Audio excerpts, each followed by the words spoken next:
결혼 5년 차, 동네 약국의 약사인 나, 박은수. 내 삶은 정밀하게 출력된 한 장의 처방전 같았다. 몇 시에 일어나고, 몇 시에 약을 조제하고, 몇 시에 집에 와서 저녁을 차리는지 모든 항목이 명확하게 적혀 있었다. 엄격하고 규칙적이며 어떤 놀라움도 없었다. 남성 호르몬을 온몸에 휘감은 스타 헬스 트레이너인 내 남편 강태호는 항상 내 뺨을 꼬집으며 내 몸도 성격처럼 고리타분하고 재미없다고 놀려댔다. 그는 말했다. 은수야, 좀 풀어져 봐. 그는 말했다. 박은수, 넌 침대에서 시체 같아. 그날 우리의 결혼기념일까지도 그랬다. 나는 그에게 소위 서프라이즈를 해주려고 1시간 일찍 퇴근해 그가 가장 좋아하는 가게의 장어구이를 손에 들고 있었다. 조용히 문을 열자 현관에는 그의 운동화와 내 실내 슬리퍼가 널브러져 있었다. 모든 것이 평소와 같았다. 하지만 침실로 향하는 순간 문틈으로 심상치 않은 억눌린 신음소리가 새어나왔다. 내 것도 그의 것도 아니었다. 두 남자의 목소리였다. 그중 하나는 나와 결혼한 지 5년 된 남편, 강태호. 그리고 다른 하나는 내가 가장 아끼는 시누이, 강민아의 다음 달 결혼을 앞둔 예비 신랑, 이동훈이었다. 그 순간 내 세상은 소리 없이 무너져 내려 수억 개의 가루가 되어 흩어졌다. 나는 소리 지르지도 뛰어 들어가지도 않았다. 그저 유령처럼 조용히 현관으로 물러났다. 나는 몸을 웅크리고 앉아 언제나 깔끔하게 정돈된 내 가방에서 그가 가장 아끼던 수입산 러브젤을 꺼냈다. 뚜껑을 열고 화장실로 들어가 그 안에 끈적한 액체를 변기 안에 모조리 쏟아부은 뒤 물을 내려 흔적도 없이 씻어냈다. 그러고는 가방의 안주머니에서 또 다른 작은 갈색 병을 꺼냈다. 내가 연구실에서 가져온 응급창상봉합에 쓰이는 의료용 피부 접착제였다. 나는 그것을 빈 병 안에 조심스럽게 넘칠 때까지 가득 채워 넣었다. 태우야, 언제나 극한의 자극을 추구했었지? 이번에는 내가 평생 잊지 못할 자극을 선물해 줄게.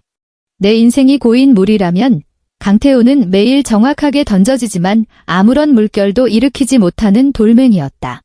약사로서 나는 정확성과 논리에 익숙했다. 나는 결혼도 마찬가지라고 생각했다. 설명서의 지시대로 배려심 깊은 아내, 효심지극한 며느리, 온화한 형수대의 역할을 충실히 수행하기만 하면 약 한 첩의 병이 나는 행복한 결말을 얻을 수 있을 거라고. 결과적으로 나는 터무니없이 틀렸다. 내 설명서는 처음부터 휴지 조각이었다. 은수야, 옷 좀 섹시하게 입으면 안 돼. 태우가 헬스장에서 돌아와 땀에 젖은 나시를 소파에 아무렇게나 던졌다. 그의 다부진 근육이 조명 아래 번들거렸다. 한때는 내가 그토록 사랑했던 풍경이었지만 이제는 눈이 시릴 뿐이었다. 나는 앞치마를 두른 채 부엌에서 그가 좋아하는 사골국을 끓이고 있었다. 그 진한 향기조차 그의 말투에 섞인 경멸을 감추지 못하는 듯했다. 약국에서 하루 종일 서 있었더니 그냥 편하게 입고 싶어. 나는 낮은 목소리로 대답하며 국자로 거품을 걷어냈다. 또 저런에 그가 부엌 문틀에 기대 팔짱을 끼고 나를 심사하는 듯한 눈빛으로 훑어보았다. 항상 저런 식이야, 박은수. 출근, 퇴근, 밥하기. 내 인생엔 다른 게 없어? 난 매일 밤 살아있는 여자가 아니라 잠옷 입은 미라를 껴안고 자는 기분이라고. 미라. 그 단어는 얼음물에 담근 송곳처럼 내 심장을 후벼 팠다. 나는 손에 쥔 국자를 꽉 쥐었다. 힘을 준 마디마디가 하얗게 질렸다. 결혼 5년 동안 점점 줄어든 우리의 잠자리는 매번 나에 대한 공개적인 심판과도 같았다. 그는 한숨을 쉬며 관계를 끝내고는 실망 가득한 눈으로 나를 보며 말했다. 내가 좀 주도적일 순 없어? 시체처럼 누워있으니 진짜 재미없다. 나는 노력했다. 정말로 노력했다. 섹시한 레이스 슬립도 사보고 영화 속 장면을 어설프게 따라하며 그를 기쁘게 하려 애썼다. 하지만 돌아온 것은 그의 더한 경멸과 조롱뿐이었다. 어설프게 따라 하지 마. 너랑 전혀 안 어울려. 결국 나의 모든 노력과 자존심은 그의 말 한마디에 산산조각 났고 끝없는 자기 회의만이 남았다. 내가 문제인 걸까? 내가 너무 고리타분하고 재미없어서 그를 만족시키지 못하는 걸까? 이 생각은 독사처럼 밤낮으로 나의 자신감을 갉아먹었다. 우스운 것은 집에서 나를 그토록 까다롭게 구는 이 남자가 밖에서는, 특히 자기 가족들 앞에서는 흠잡을 데 없는 제처가를 연기한다는 것이었다. 지난 추석, 우리는 일산에 있는 시댁에 갔다. 어머님은 관절염 때문에 무릎이 늘 좋지 않으셨다. 나는 보름 동안 시간을 들여 여러 성분을 연구했고 어머님 체질에 가장 잘 맞는 글루코사민과 비타민 D 영양제 세트를 준비해드렸다. 내가 그 약병들을 어머님께 건네자 옆에 있던 태우가 잽싸게 그것을 받아 들고 웃으며 말했다. 어머님, 이것 보세요. 제가 어머님 생각 얼마나 하는데요. 요즘 자꾸 다리 아프시다고 해서 제가 은수한테 자료 찾아보고 사오라고 시켰어요. 우리 엄마 건강이 제일 중요하니까 무조건 제일 좋은 걸로 사야 한다고 신신당부했죠. 어머님은 즉시 입이 귀에 걸리셨다. 영양제를 받아 들고 애지중지하며 입에 침이 마르도록 칭찬하셨다. 아이고, 역시 우리 태우가 최고로 효자고 제일 다정해. 진짜 내 아들 최고다. 그녀는 고개를 돌려 내 손을 툭툭 치며 그래 그렇다는 듯 뼈 있는 말을 덧붙였다. 은수야, 우리 태우가 이렇게 잘나고 직업도 좋고 얼굴도 잘생겼는데 어른한테까지 이렇게 깍듯하잖니. 너도 정말 우리 태우 발걸음에 맞춰서 노력해야 한다. 너 봐라. 맨날 그 작은 약국에만 있으니 사람도 생기가 없어지잖아. 내가 무슨 말을 할 수 있었을까? 그저 고개를 숙이고 온순한 미소를 지으며 네, 어머님. 알겠습니다. 라고 말할 수밖에. 나의 정성과 세심함은 순간 그의 가벼운 말 한마디에 빼앗겨 그의 효심을 증명하는 도구가 되었고 나는 그저 그가 잘 길들인 부속품이 되어버렸다. 그 집에서 나는 투명한 가정부 같았다. 차례 음식을 준비하고 산더미 같은 설거지를 하고 그의 가족들 앞에서 그들의 잘난 아들에게는 과분한 시시때때로 가르침이 필요한 부리집 며느리를 연기해야 했다. 그 숨막히는 집에서 유일한 위안은 시누이 강민아였다. 그녀는 나보다 5살 어렸고 천진난만했으며 어머님처럼 뿌리 깊은 우월감도 없었다. 그녀는 곧 결혼을 앞두고 있었다. 예비 신랑의 이름은 이동훈, 광화문에 있는 유명 IT 회사에 다니고 있었고 금태 안경을 쓴 채 늘 젠틀해 보였으며 미나에게는 더없이 자상했다. 모두가 미나가 완벽한 짝을 찾았다고 말했다. 나도 진심으로 그녀를 위해 기뻐했다. 새언니, 이거 봐요. 동훈 오빠가 사준 목걸이인데 예뻐요. 미나는 내 옆에 앉아 보물이라도 되는 듯 새 선물을 자랑했다. 우리는 그녀의 결혼식 막바지 준비를 위해 카페에서 만났다. 정말 예쁘다. 내 피부톤이랑 잘 어울리네. 나는 진심으로 칭찬했다. 오빠가 그러는데 다음 달에 결혼하고 나면 회사에 해외 파견 신청해서 유럽에서 2년 정도 지내다 오재요. 신혼여행처럼 미나의 눈은 미래에 대한 희망으로 반짝였다. 나는 웃으며 고개를 끄덕였지만 마음속으로는 뭔가 알아채기 힘든 기묘한 감정이 스쳐 지나갔다. 몇 번 이동훈이 미나를 데리러 왔을 때 나도 그 자리에 있었다. 그는 언제나 예의 바르게 내게 인사했지만 그의 눈빛은 늘 나를 불편하게 했다. 그것은 남자가 여자를 보는 그런 감상이나 욕망이 아니었다. 그보다 더 복잡한 무언가 탐색하고 동정하는 듯한 눈빛이었다. 마치 그가 나만 모르는 비밀을 알고 있는 것처럼. 당시에 나는 그저 태우에게 너무 시달려서 예민해진 탓이라고, 어쩌면 내가 매력이 없어서 어떤 남자의 관심도 끌지 못하는 것이라고 치부했다. 이제 와 생각해보니 그 눈빛은 분명 동료끼리의 연민이었다. 드디어 우리의 결혼 5주년 기념일이 되었다. 그날 약국의 아르바이트생에게 갑자기 일이 생겨나는 1시간 일찍 퇴근할 수 있었다. 어쩌면 내가 한 번 더 노력해야 할지도 모른다고, 내가 한때 소중히 여겼던 이 가정을 위해 다시 한번 애써봐야겠다고 생각했다. 나는 태우가 가장 좋아하는 장어구이 집을 지나가다 20분간 줄을 서서 그가 제일 좋아하는 맛으로 포장했다. 심지어 마음속으로 잠시 후 어떻게 웃으며 기념일 축하해라고 말할지 연습까지 했다. 열쇠로 아파트 문을 열자 집안은 쥐 죽은 듯 조용했다. 태우의 차가 아래층에 주차되어 있었으니 그는 집에 있을 터였다. 나는 슬리퍼로 갈아 신고 마치 깜짝 선물을 품에 안은 어린 소녀처럼 침실을 향해 살금살금 다가갔다.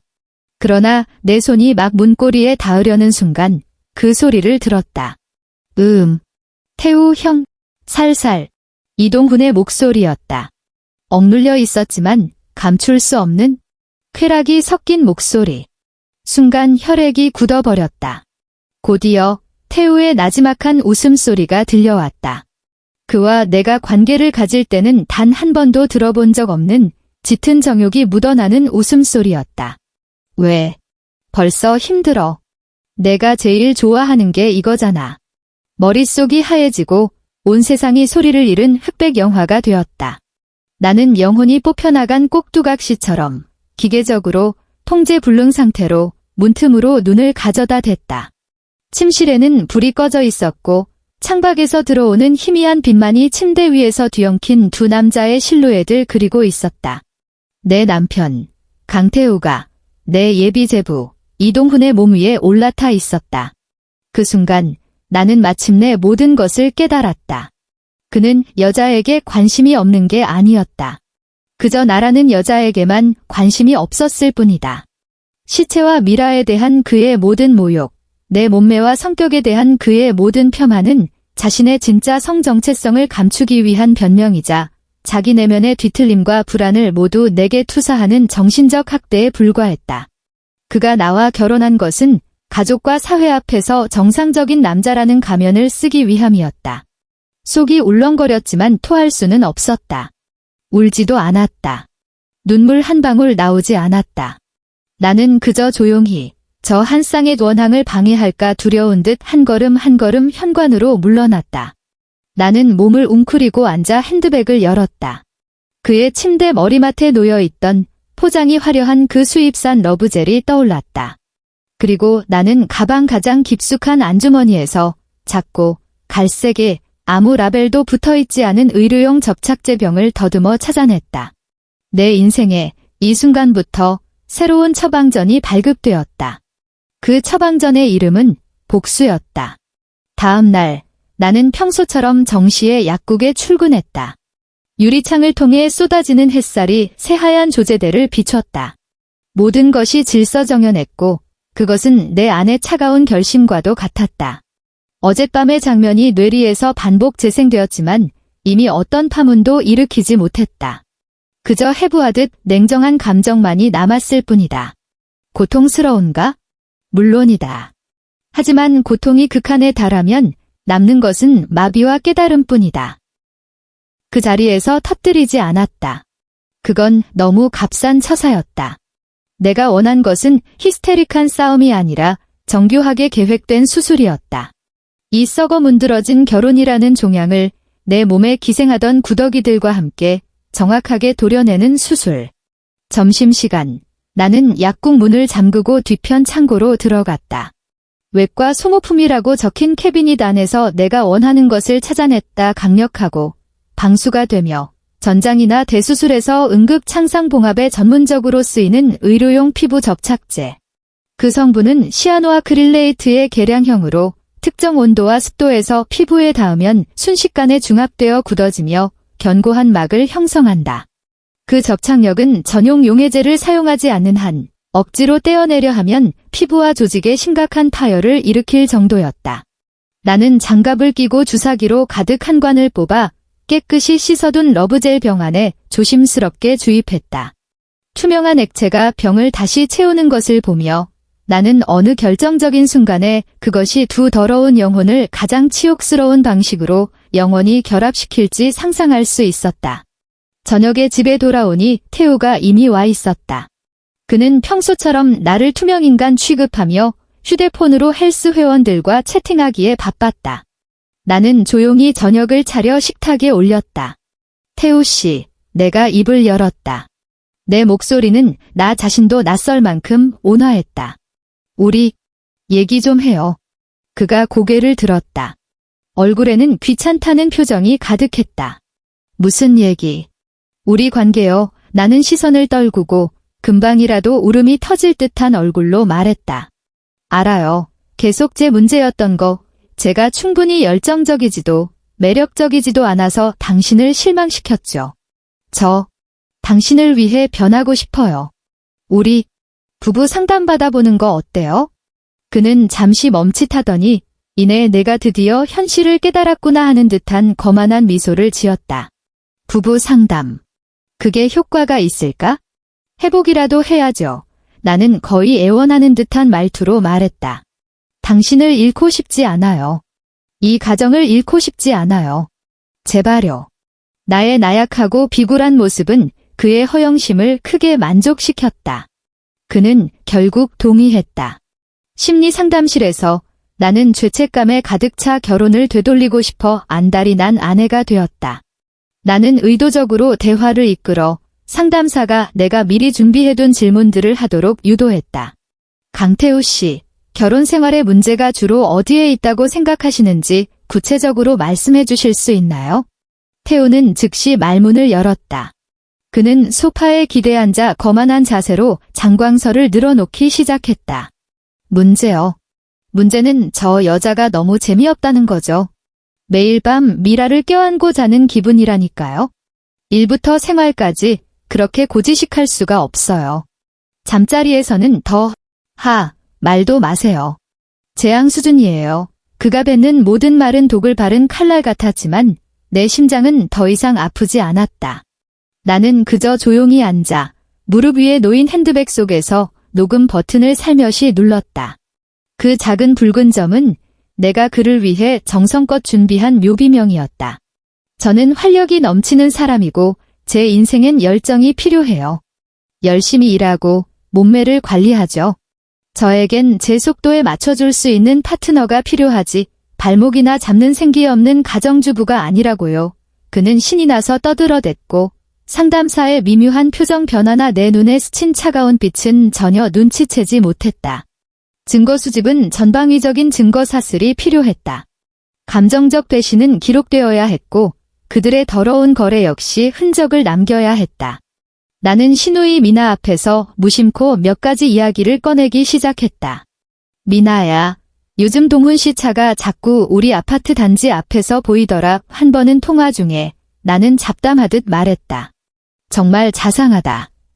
그렇게 일찍 와서 너 퇴근하는 거 기다리는 거야? 근데 이상하네. 몇 번이나 내가 차에 타는 건 못 보고 그 사람 혼자 차 몰고 가던데? 전화기 너머의 미나는 몇 초간 침묵했다. 그래요.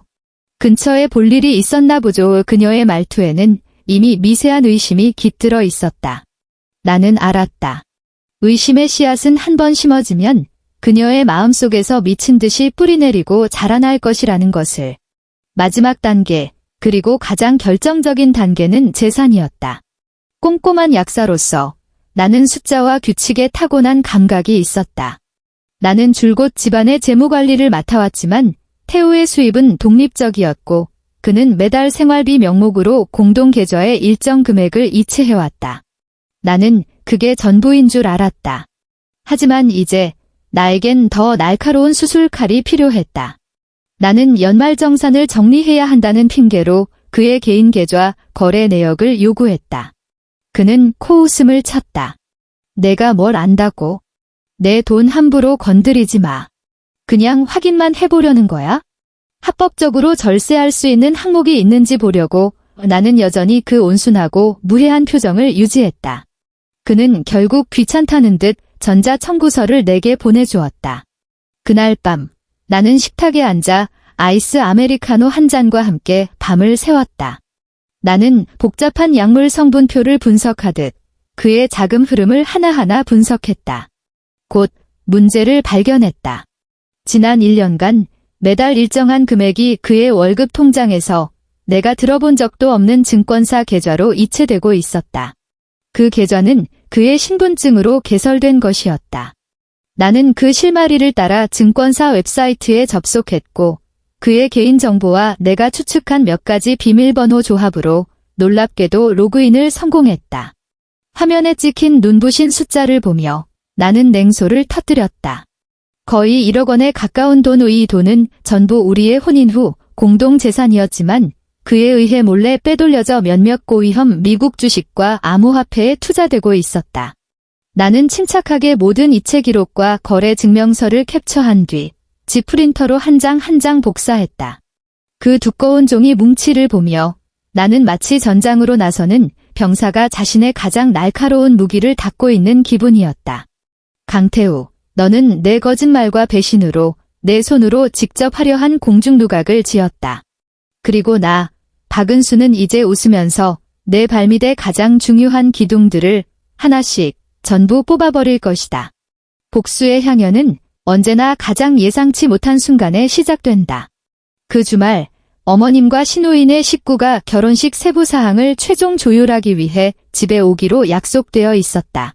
나는 헌신적인 안주인처럼 전날부터 준비를 시작했다. 갈비찜을 하고 잡채를 만들고 불고기를 재웠다. 부엌에는 음식 냄새가 진동했지만 내 코에는 폭풍우가 몰아치기 전에 비릿한 피 냄새가 나는 듯했다. 토요일 저녁, 내가 막 내일 쓸 식재료 손질을 마쳤을 때 휴대폰이 울렸다. 발신자는 김 선생, 우리 동네 병원 응급실 동료였다. 심장이 쿵 내려앉았다가 이내 평온을 되찾았다. 올 것이 왔다. 여보세요, 은수 씨. 전화기 너머 김 선생의 목소리는 이상하리만치 기묘했고 차마 말을 잇지 못하는 난처함으로 가득했다. 저기, 지금 병원으로 한번 와줄 수 있어요? 나는 즉시 겁에 질린 모드로 전환했다. 목소리가 떨렸다. 왜요? 김 선생님. 무슨 일이에요? 남편분이신 강태우 씨, 그리고 이동훈 씨. 두 사람이, 아무튼 빨리 와보세요.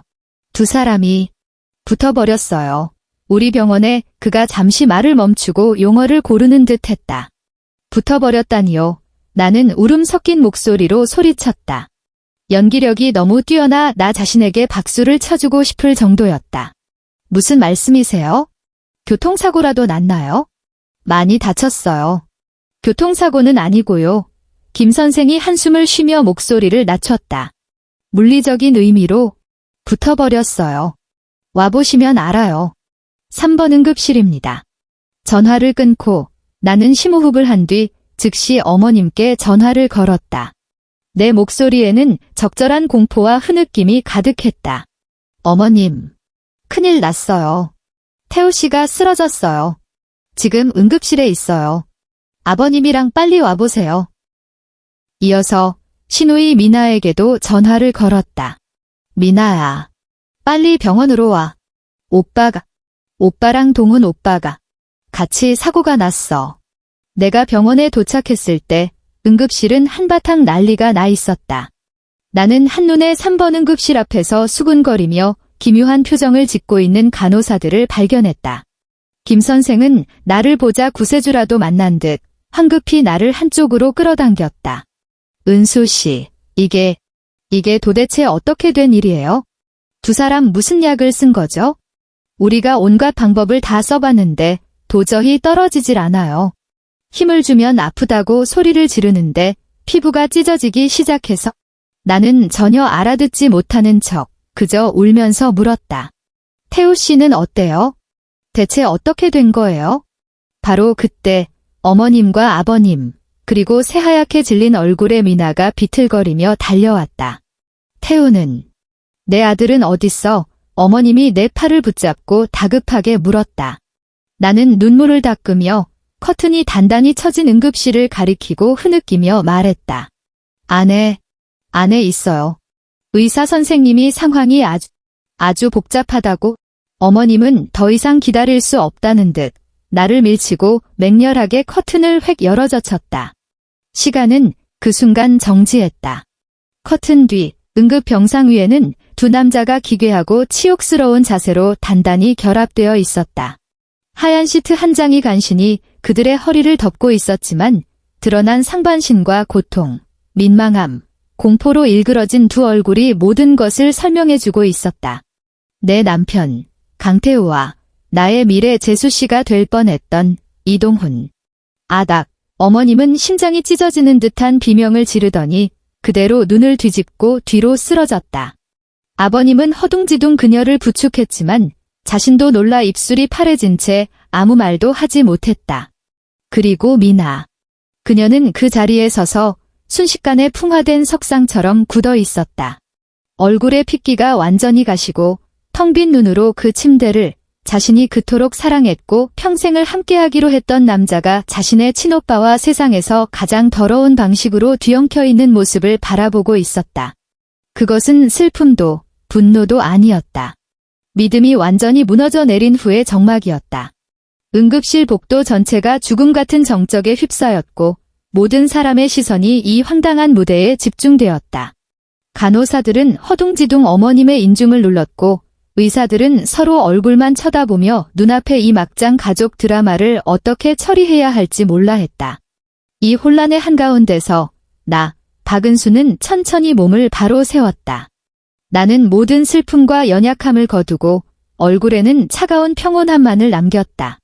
나는 핸드백에서 휴대폰을 꺼내 재생 버튼을 눌렀다. 저 여자가 너무 재미없다는 거죠. 매일 밤 미라를 껴안고 자는 기분이라니까요. 잠자리에서는 말도 마세요. 재앙 수준이에요. 강태우의 그 경멸과 오만으로 가득 찬 목소리가 복도에 선명하게 울려 퍼졌다. 병상에 있던 그는 자신의 목소리를 듣고는 믿을 수 없다는 듯 귀신이라도 본 듯한 눈으로 나를 쳐다보았다. 겨우 정신을 차린 어머님도 그 소리를 들었다. 그녀는 망연자실한 표정으로 나를 보다가 침대 위의 아들을 보았다. 나는 멈추지 않았다. 녹음을 끄고 가방에서 또 다른 것을 꺼냈다. 내가 정성껏 복사해둔 그 두꺼운 재산 증거 자료 뭉치. 나는 어머님 앞으로 걸어가 그 종이 뭉치를 그녀의 눈앞에 내밀었다. 목소리는 크지 않았지만 마치 얼음 칼처럼 모든 사람의 귀에 정확하게 파고들었다. 어머님, 이건 태우 씨가 저 몰래 우리 부부 공동 재산에서 빼돌린 1억 원이에요. 전에 어머님 노후 자금 모아드린다고 입버릇처럼 말했었죠. 아마 이 돈이 그 돈인가 봐요. 나는 잠시 말을 멈추고 잔인한 미소를 지으며 병상 위에 두 사람을 훑어보았다. 그런데 지금 보니 어쩌면 두 분의 노후 자금이 아니라 그와 우리 집 저 재수 씨의 사랑의 보금자리 자금이었나 보네요. 어머님의 눈은 백지에 검은 글씨로 찍힌 이체 기록에 박힌 채 침대 위에 분리될 수 없는 두 몸뚱이를 번갈아 보았다. 그녀의 호흡이 가빠지고 얼굴에 남은 마지막 핏기마저 사라졌다. 그녀는 마침내 깨달았다. 그녀가 그토록 자랑스러워했던 완벽한 아들이 대체 어떤 인간이었는지를. 도미노는 이 순간부터 무너지기 시작했다. 그리고 나는 그저 첫 번째 패를 가볍게 밀어 넘어뜨린 사람이었을 뿐이다. 그 병원 응급실은 우리 두 집안의 공개적인 심판정이 되었다. 그리고 그 이후에 벌어진 모든 일은 통제불능의 도미노 효과처럼 강태우와 이동훈이 공들여 쌓아 올린 위선적인 삶을 남김없이 박살내버렸다. 사건은 바이러스처럼 빠르게 퍼져나갔다. 구경꾼 중 누군가가 휴대폰으로 당시 사진을 찍어 올린 모양이었다. 흐릿했지만 그들을 아는 사람이라면 누구든 한눈에 알아볼 수 있을 정도였다. 강태우의 헬스장이 직격탄을 맞았다. 한때 그를 신처럼 떠받들던 여성 회원들은 이제 그에 대해 이야기할 때마다 경멸과 역겨움이 가득한 표정을 지었다. 세상에, 그런 사람인 줄은 정말 몰랐네. 나 저 사람한테 PT 받았었는데 지금 생각하니까 토할 것 같아. 환불과 수강 취소 전화가 빗발쳤고 헬스장 동업자는 관계를 끊기 위해 즉시 그를 제명하고 헬스장에 끼친 명예훼손에 대한 손해배상을 청구했다. 한때 스타 트레이너였던 그는 하룻밤 사이에 업계 전체의 웃음거리이자 치욕의 상징이 되었다. 이동훈의 말로는 더욱 비참했다. 그가 다니던 IT 회사는 심각한 직업윤리 및 공서양속 위반으로 회사 이미지에 돌이킬 수 없는 부정적 영향을 끼쳤다는 이유로 그를 즉시 해고했다. 그의 엘리트 아우라는 순식간에 꺼졌고 영원히 씻을 수 없는 오점이 찍혔다. 모두가 기대했던 그 결혼식은 당연히 거대한 웃음거리가 되었다.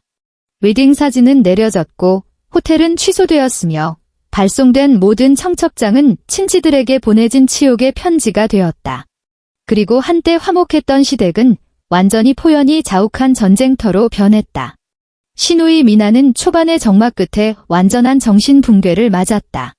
그녀는 방에 틀어박혀 먹지도 마시지도 않다가 미친 듯이 물건을 부수기 시작했다.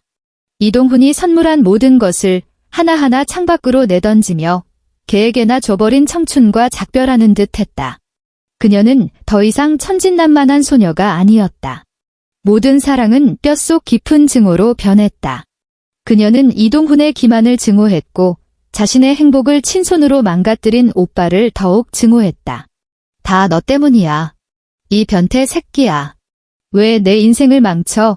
아버님이 도움을 청하며 걸어온 전화 너머로 미나의 찢어지는 비명과 어머님의 무력한 흐느낌이 들려왔다.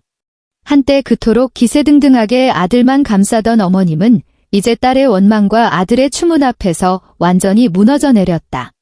집안은 쑥대밭이 되어 단 하루도 평온할 날이 없었다. 그리고 나는 이 폭풍 속에서 냉정하게 법률 사무소로 들어갔다. 나는 모든 증거 그 치욕적인 녹음 파일, 그들이 어떻게 결합되었는지를 상세히 기술한 병원 진단서, 그리고 그 두꺼운 재산 빼돌리기 기록을 변호사 앞에 모두 내놓았다. 박은수 씨, 나의 변호사인 똑 부러지는 중년 여성은 모든 자료를 검토한 후 안경을 고쳤으며 감탄이 섞인 눈빛으로 말했다. 솔직히 제가 변호사 생활을 하면서 본 사건 중에 가장 증거가 확실한 이혼 소송 건이네요.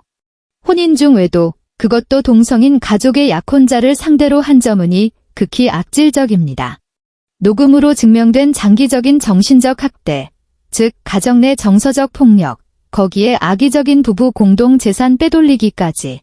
강태우 씨는 승소할 가능성이 전혀 없습니다. 법정에서의 대치는 짧고 우스꽝스러웠다.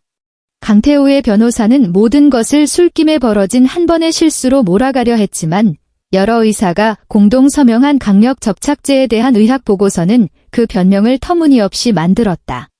내 변호사가 법정에서 부부 상담 녹음 파일을 재생했을 때 강태우는 고개를 숙인 채 어깨를 부들부들 떨었고 감히 내 눈을 쳐다보지도 못했다.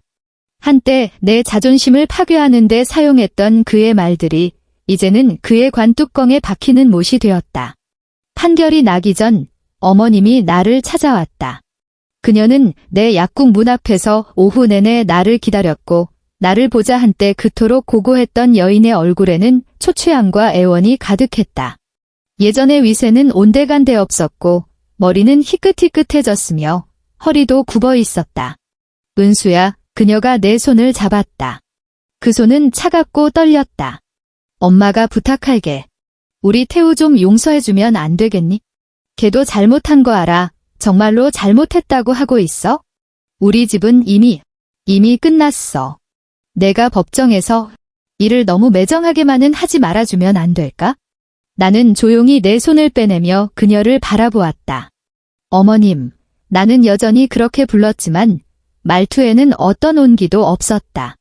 예전에 제 코앞에서 제가 생기가 없다느니 어머님 잘난 아들에게는 과분하다느니 하실 때 오늘 같은 날이 올 거라고 생각은 해보셨나요? 그녀의 입술이 파르르 떨렸지만 아무 말도 하지 못했다. 예전에 그가 그런 말들로 저를 모욕하고 발밑에 짓밟을 때 여기 누구 하나 제 편을 들어준 사람 있었나요? 여러분은 며느리로서의 제 헌신은 누리면서 제 존재 자체는 경멸하셨죠. 이제 그가 자업자득의 결과를 맞으니 버림받았던 저에게 와서 애원하시는군요에 나는 그녀를 차갑게 바라보며 한자 한자 힘주어 말했다. 저는 이미 과제 분리를 끝냈습니다. 이건 강씨 집안의 일이고 강태우의 미래, 그가 짊어져야 할 빚, 모두 저 박은수와는 이제 아무런 관계도 없습니다. 그 말을 끝으로 나는 그녀를 비켜 약국 안으로 들어섰다. 등 뒤로 그녀의 억눌린 절망적인 울음소리가 들려왔다. 나는 돌아보지 않았다. 내가 병원 응급실을 걸어 나온 그 순간부터 나와 그 가족 사이의 모든 연결고리는 내 손으로 완전히 끊어졌다는 것을 알았다. 법원의 판결문이 나온 날 서울의 하늘은 보기 드물게 맑았다. 완전히 내 소유가 된 일산 아파트에 앉아 있었다. 햇살이 마루 위로 쏟아져 따뜻하고 환했다. 백지에 검은 글씨로 찍힌 판결문은 마치 최종 처방전처럼 내 썩어 문드러진 결혼 생활에 깔끔한 마침표를 찍어주었다. 강태우에게 혼인 파탄의 명백한 과실 책임 혼인 중 외도, 재산의 악의적 은닉, 정서적 폭력이 있었기에 판사는 이 전세 아파트의 보증금과 우리의 예금을 포함한 부부 공동재산의 대부분을 내게 판결했다. 그리고 그는 몰래 빼돌렸던 투자금을 상환해야 할 뿐만 아니라 상당한 액수의 위자료까지 내게 추가로 지급해야 했다. 그는 알거지가 되어 쫓겨났고 하룻밤 사이에 화려한 스타 트레이너에서 악명 높고 빚더미에 올라앉은 패배자가 되었다. 빚을 갚기 위해 공사장에서 막노동을 한다는 소문이 들렸다. 한때 그토록 자랑스러워하던 근육은 이제 시멘트와 철근을 나르는 값싼 노동력이 되었다. 판결문을 받은 다음 날 나는 거의 10년간 일했던 동네 약국에 사직서를 제출했다. 약국장님은 몇 번이고 만류했지만 나는 내 인생이 더 이상 이곳에 머물러서는 안 된다는 것을 알았다. 꼼꼼하고 규칙적이며 매일 약을 조제하고 설명하는 일을 반복하던 박은수는 그 결혼과 함께 죽었다. 나는 법원에서 판결받은 위자료에 내 저축을 더해 늘 하고 싶었지만 용기가 없었던 일을 준비하기 시작했다. 예전에 병원에서 알게 된 여성 영양사 한 분과 심리상담사 한 분에게 연락했다. 그녀들 역시 각기 다른 형태의 어려움을 겪었던 경험이 있었고 내 생각에 선뜻 동참해 주었다. 석 달 후 마포구의 한적한 골목 모퉁이에 우리의 작은 든수 여성건강관리센터가 정식으로 문을 열었다. 이곳은 차가운 병원도 단순한 약국도 아니었다. 편안한 소파와 부드러운 조명, 상쾌한 향기가 있는 따뜻한 응접실에 가까웠다. 우리는 이곳을 찾는 여성들에게 원스톱 서비스를 제공했다. 정확한 약물 상담, 개인 맞춤형 영양 설계, 그리고 1:1 심리 상담까지. 나는 마침내 의사의 처방을 수동적으로 집행하는 약사에서 벗어났다. 나는 모든 여성의 이야기를 듣기 시작했고 그들의 신체적, 정신적 고통을 함께 이해했으며 내 동료들과 함께 그들에게 진정으로 필요한 통합적인 건강 처방전을 내어주었다. 나의 고통은 마침내 타인을 치유하는 힘이 되었다. 이야기의 마지막, 나는 홀로 제주도를 찾았다. 내 인생 첫 번째 나 홀로 여행이었다. 나는 시끌벅적한 관광지 대신 애월의 바닷가 민박집에 묵었다. 신발을 벗고 서늘한 모래사장을 맨발로 걸었다. 짭짤한 바닷바람이 내 얼굴을 스치며 지난 5년간 내 마음속에 쌓여있던 모든 그늘을 흩어버렸다. 휴대폰이 한 번 진동했다. 낯선 번호로 온 문자 메시지였다. 열어보니 미나였다. 새언니, 아니, 은수 언니. 미안해요. 그리고 고마워요. 그 쓰레기 같은 인간의 진짜 모습을 알게 해줘서요. 과정은 너무 고통스러웠지만 적어도 그 인간이랑 결혼하지는 않았으니까요. 언니, 앞으로는 행복했으면 좋겠어요. 나는 그 메시지를 보며 얼굴에 어떤 표정 변화도 없었다. 나는 조용히 메시지를 길게 눌러 대화 삭제를 선택했다. 그 늦은 사과와 감사는 내게 더는 중요하지 않았다. 과거의 모든 것, 사랑이든 증오든 모두 바람과 함께 사라졌다. 나는 고개를 들어 멀리 하늘과 바다가 맞닿은 곳을 바라보았다. 석양이 천천히 지며 온 바다를 따뜻한 주황빛으로 물들이고 있었다. 나는 바다 내음 가득한 공기를 깊이 들이마셨다. 마침내 남이 나를 위해 써준 그 숨막히는 처방전에서 완전히 벗어난 기분이었다. 오늘부터 내 인생의 처방전은 내 손으로 직접 쓴다. 그 첫 번째 처방전에 나는 오직 두 글자만 적어 넣고 싶다. 자유.